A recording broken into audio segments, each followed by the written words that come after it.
উত্তরবঙ্গ সফরে মুখ্যমন্ত্রী মমতা বন্দ্যোপাধ্যায় হাসিমারায় পৌঁছে গিয়েছেন মুখ্যমন্ত্রী এবং সেখান থেকে কোচবিহার একাধিক কর্মসূচি তার রয়েছে। 29শে জানুয়ারি শিলিগুড়িতে মুখ্যমন্ত্রীর কর্মসূচি রয়েছে। 30শে জানুয়ারি রায়গঞ্জ এবং বালুরঘাটে মুখ্যমন্ত্রীর কর্মসূচি। 31শে জানুয়ারি মালদা মুর্শিদাবাদ কৃষ্ণনগরে সভা করবেন এবং 1 ফেব্রুয়ারি শান্তিপুরে কর্মসূচি সেরে মুখ্যমন্ত্রীর ফেরার কথা রয়েছে। সেই মুহূর্তের ছবি আপনারা দেখছেন। হাসিমারায় মুখ্যমন্ত্রী পৌঁছন এবং সেখানেই যারা সাধারণ মানুষ তাদেরকে অভিবাদন নমস্কার জানিয়েছেন মুখ্যমন্ত্রী। সেই ছবি এক্সক্লুসিভলি জি 24 ঘন্টার পর্দায়। আমরা আরো বিস্তারিতভাবে উত্তরবঙ্গ সফর নিয়ে জানবো। সুতপা সেন টেলিফোন লাইনে রয়েছেন আমাদের প্রতিনিধি। সুতপা, ছবি আমরা দেখতে পাচ্ছি আলিপুরদুয়ারে ঢোকার মুখে মুখ্যমন্ত্রী মমতা বন্দ্যোপাধ্যায় একাধিক কর্মসূচি তার এই উত্তরবঙ্গ সফরে। একটু বিস্তারিত এই বিষয়ে জানতে চাইবো। দেখো, এই মুহূর্তে আমরা কি গোটা রাস্তা অর্থাৎ হাসিমারা থেকে কুচবিহার পর্যন্ত যে বিস্তীর্ণ রাস্তা যেটা আলিপুরদুয়ার ছুঁয়ে যেতে হয়, গোটা রাস্তাতেই যে চিত্রটা দেখা যাচ্ছে যে রাস্তার দুধারে প্রচুর মানুষ দীর্ঘক্ষণ ধরে তারা অপেক্ষা করছিলেন। কার্যত বেলা দুপুর থেকেই কিন্তু সমস্ত রাস্তায় মোড়ে মোড়ে সমস্ত মানুষজন দাঁড়িয়েছিলেন, স্থানীয় মানুষজন এবং দলীয় কর্মী সমর্থকরা তারাও পতাকা হাতে দাঁড়িয়েছিলেন। মুখ্যমন্ত্রী কনভয়, তার ফলে যেতে কিন্তু কুচবিহার পৌঁছাতে বেশ অনেকটাই সময় লাগছে, কারণ বিভিন্ন জায়গায় তাকে থামতে হচ্ছে এবং সাধারণ মানুষ তাকে শ্রদ্ধা জানাচ্ছেন, কোথাও ফুল দিয়ে, কোথাও পতাকা নেড়ে, কোথাও স্লোগান দিয়ে। গোটা রাস্তাটাই আমরা এই চিত্র কিন্তু দেখতে পাচ্ছি। তুমি জানো যে আজকে তিনি কুচবিহারে রাত্রিবাস করবেন এবং আগামীকাল প্রথম তার বৈঠক শুরু হচ্ছে। 7 জেলার মধ্যে প্রথম কুচবিহার জেলাতেই তিনি বৈঠক করবেন এবং সব থেকে বড় কথা, আজকে কিন্তু দলীয় নেতৃত্বের সাথেও তার কথা বলার কথা রয়েছে। কুচবিহার জেলাতে বেশ কিছু বিষয় সমস্যা রয়েছে, তুমি জানো দীর্ঘদিন ধরেই।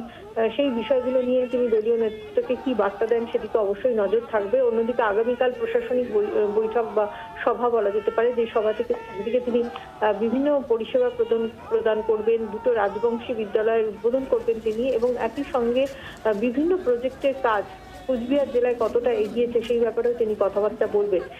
তুমি জানো বাংলাদেশ সীমান্ত কুচবিহার, এখানে সীমান্তবর্তী এলাকাতেও কিছু সমস্যা রয়েছে, সেই ব্যাপারেও জেলা প্রশাসনের আধিকারিকদের কাছ থেকে তিনি জানতে চাইবেন যে কি এই মুহূর্তে কি অবস্থা, বিএসএফ এর সাথে যে সমস্যাগুলো ছিল সেগুলো কতটা মিটিয়ে নেওয়া সম্ভব হয়েছে। এই সমস্ত গুরুত্বপূর্ণ বিষয়গুলো নিয়ে কিন্তু আধিকারিকদের সাথে অর্থাৎ প্রশাসনিক আধিকারিকদের সাথে তার বৈঠক হবে।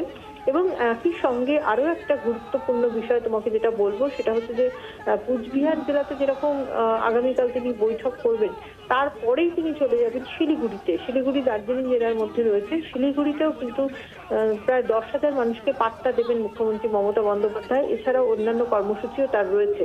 যেহেতু পরীক্ষা চলছে, প্রত্যেকটি প্রোগ্রামই বেলা 1টার সময় তিনি শুরু করবেন বলে সিদ্ধান্ত নিয়েছেন। রোজ 2টো করে জেলাতে প্রোগ্রাম হবে। আগামীকাল কুচবিহার জেলা এবং শিলিগুড়িতে প্রোগ্রাম হবে এবং তারপরের দিন তিনি চলে যাচ্ছেন দক্ষিণ দিনাজপুর জেলাতে বালুরঘাটে এবং রায়গঞ্জে। কাজে বুঝতেই পারছো যে প্রত্যেক দিনই 2টো করে জেলা মুখ্যমন্ত্রী সফরসূচিতে রয়েছে। শুধু এই জায়গা থেকে সামনে লোকসভা নির্বাচন তো রয়েছে, এই মুহূর্তে রাহুল গান্ধী ভারত জোড়ো ন্যায় যাত্রা নিয়ে শিলিগুড়িতে রয়েছেন, উত্তরবঙ্গে তিনিও রয়েছেন। আর মুখ্যমন্ত্রী মমতা বন্দ্যোপাধ্যায়ের উত্তরবঙ্গ সফর কতটা তাৎপর্যপূর্ণ সামগ্রিক পরিস্থিতি যদি বিবেচনা করা যায়? একদমই তাই। রাহুল গান্ধী আজকে তিনি উত্তরবঙ্গে রয়েছেন, জলপাইগুড়ি জেলাতে তিনি প্রোগ্রাম করেছেন। রাহুল গান্ধীর এই সফরসূচি সেটা যেরকম উত্তরবঙ্গের ক্ষেত্রে ব্যাপক সাড়া ফেলেছে, অন্যদিকে কিন্তু মমতা বন্দ্যোপাধ্যায়ের সফরকে কেন্দ্র করেও কিন্তু মানুষের মধ্যে ব্যাপক দেখা যাচ্ছে যে উৎসাহ। অনেকেই বিশেষ করে যে কুচবিহার আলিপুরদুয়ার জেলা ছুঁয়ে আমরা যাচ্ছি, 2 জেলাতেই কিন্তু একই চিত্র নজরে পড়ছে। আজকে মুখ্যমন্ত্রী তিনি চকচাকা চেকপোস্টে যেতে পারেন এমন একটা খবর বা সম্ভাবনাও রয়েছে বলে আমরা জানতে পারছি। এবং অন্যদিকে মদনমোহন মন্দিরে প্রত্যেকবারই তিনি কুচবিহারে এসে পুজো দেন। রাজনৈতিক দিক থেকে অত্যন্ত তাৎপর্যপূর্ণ বিষয় অবশ্যই, কারণ কয়েকদিন আগেই যেখানে তিনি কংগ্রেসের সাথে দূরত্ব বজায় রেখে বলে দিয়েছিলেন পরিষ্কারভাবে যে লোকসভা নির্বাচনে তৃণমূল কংগ্রেস একাই লড়াই করবে, সেখানে রাহুল গান্ধী তিনি রয়েছেন উত্তরবঙ্গে, মমতা বন্দ্যোপাধ্যায় উত্তরবঙ্গে রয়েছেন। কাজেই আগামীকালের যে বৈঠক, সেই বৈঠক থেকেও কংগ্রেস সম্পর্কে কোনো বার্তা তিনি দেন না কিনা আরো নতুন করে, সেদিকেও অবশ্যই নজর রয়েছে রাজনৈতিক ব্যক্তিত্বদের। এবং অবশ্যই কিন্তু সাধারণ মানুষের মধ্যে উৎসাহ রয়েছে।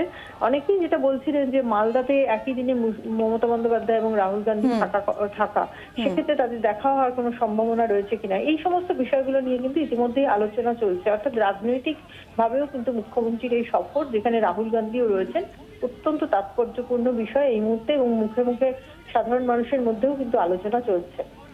ধন্যবাদ সুতপা। বাংলার আওয়াজ, বাঙালির আবেগ, জি 24 ঘন্টা।